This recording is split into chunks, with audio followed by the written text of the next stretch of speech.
ఈ మేషరాశి వారికి ఎట్లా ఉంది?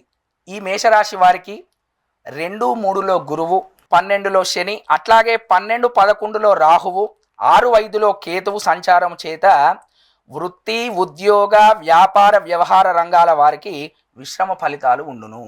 ఓకే, సరేనా?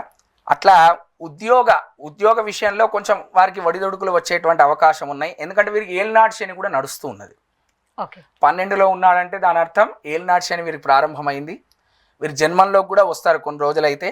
ఆ ఏలినాటి శని ప్రారంభం వల్లనే ఈ సంవత్సరం వారికి ఆదాయ వ్యయాలు కూడా సరిగ్గా లేవు. ఆదాయం 2, వ్యయము 14 ఉంది. ఆదాయం 2 రూపాయలు వస్తే ఖర్చు 14 రూపాయలు. అట్లాగే రాజపూజ్యం 5, అవమానం 7. అంటే 5గురు మిమ్మల్ని ప్రశంసిస్తూ ఉంటే వెనక 7గురు మిమ్మల్ని తిడుతూ ఉంటారు. అంటే దాన్ని ఏదో ఒక విమర్శ చేస్తూ ఉంటారని దాని అర్థం అనమాట. కాబట్టి ఈ రాశి వాళ్ళు మాత్రం కొంత జాగ్రత్తగానే ఉండాలి. ఈ రాశి వారు ఎక్కువ డబ్బులు ఖర్చు పెట్టేటువంటి విషయంలో చాలా జాగ్రత్తగా ఉండాలి.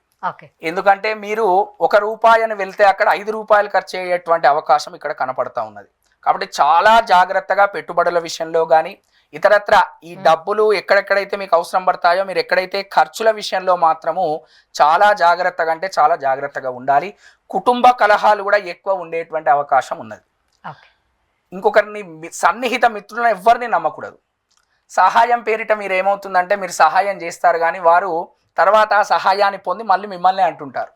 కాబట్టి ఈ మిత్రులను ఎవరైతే సన్నిహిత మిత్రులు ఉంటారో ముఖ్యంగా వారిని ఎక్కువ నమ్మకుండా వారికి ఎక్కువ మీ యొక్క రహస్యాలన్నీ చెప్పి మేము ఇబ్బంది పడకుండా వాటి నుంచి తప్పించుకునేటువంటి ప్రయత్నం చేయాలి.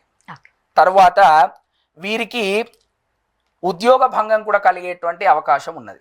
ఉద్యోగ భంగం అంటే ఇప్పుడు మీరు చాలా సంవత్సరాల నుంచి ఉద్యోగం చేస్తూ ఉన్నారు.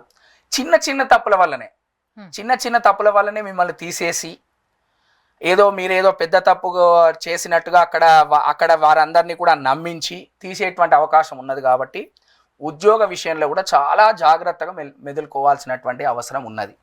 ఇంకా పూజా కార్యక్రమాలలో ఇప్పుడు వీరికి శ్రద్ధ ఎక్కువ కలుగుతుంది. ఎందుకంటే కష్టములలో ఉన్నారు కాబట్టి పూజా కార్యక్రమాలు శ్రద్ధ కలిగి అట్లా కూడా కొంత వ్యయం అవుతుంది. తర్వాత స్థానభ్రంశం అవుతుంది. స్థానభ్రంశం అంటే మీరు చాలా సంవత్సరాల నుంచి ఒక ప్రదేశంలో ఉండి తర్వాత మళ్ళీ మారుతూ ఉంటారు.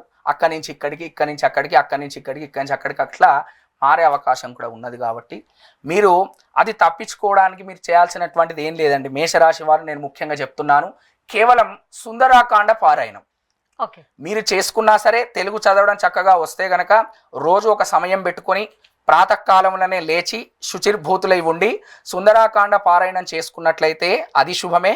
లేదు మీకు చదవటం రావట్లేదు, ఎవరైతే బ్రాహ్మణులన్న పిలిచి ఆంజనేయ ఆరాధన చేయాలి. ఎందుకంటే ఏలినాటి శని నడుస్తుంది కాబట్టి ఈ ప్రభావం అంతా కూడా ఏలినాటి శని వల్లనే కలుగుతుంది. మీకు ఇది చేయడం ద్వారా ఆదాయం కూడా పెరుగుతుంది. అప్పుడు మీకు ఇప్పుడు 14 ఖర్చు అని చెప్పాను కదా, అక్కడికక్కడికి సమం అవుతుంది అనమాట.